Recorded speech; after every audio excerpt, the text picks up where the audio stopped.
ವರ್ಷಗಳ ಬಳಿಕ ಹೊಸ ಇತಿಹಾಸ ಬರೆದ ಮುಂಬೈ ಇಂಡಿಯನ್ಸ್, ಕೆಕೆಆರ್ ವಿರುದ್ಧ ಭರ್ಜರಿ ಜಯ.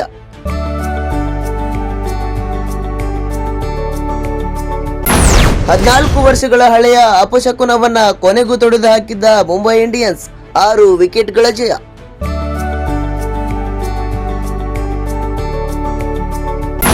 ಎರಡ್ 2012ರ ನಂತರ ಮೊದಲ ಬಾರಿಗೆ ಸೀಸನ್ನ ಉದ್ಘಾಟನಾ ಪಂದ್ಯವನ್ನ ಗೆದ್ದುಕೊಂಡ ಮುಂಬೈ ತಂಡ.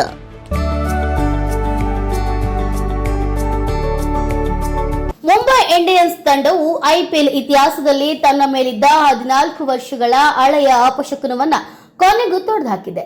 ಭಾನುವಾರ ವಾಂಖೆಡೆ ಕ್ರೀಡಾಂಗಣದಲ್ಲಿ ನಡೆದ ಕೋಲ್ಕತ್ತಾ ನೈಟ್ ರೈಡರ್ಸ್ ವಿರುದ್ಧದ ಪಂದ್ಯದಲ್ಲಿ 6 ವಿಕೆಟ್ಗಳಿಂದ ಜಯ ಸಾಧಿಸಿತು.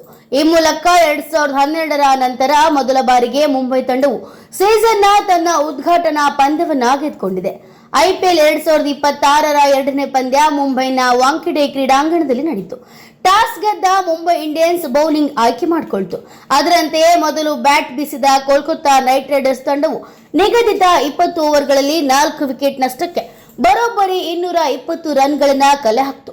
ಈ ಮೂಲಕ ಮುಂಬೈಗೆ 221 ರನ್ಗಳ ಬೃಹತ್ ಗುರಿ ನೀಡಿತು. ಕೆಕೆಆರ್ ನೀಡಿದ್ದ 221 ರನ್ಗಳ ಬೃಹತ್ ಗುರಿಯನ್ನ ಬೆನ್ನಟ್ಟಿದ ಮುಂಬೈ ಇಂಡಿಯನ್ಸ್ ತಂಡವು ಇನ್ನು 5 ಎಸೆತಗಳು ಬಾಕಿ ಇರುವಂತೆಯೇ ಗುರಿ ತಲುಪಿತು.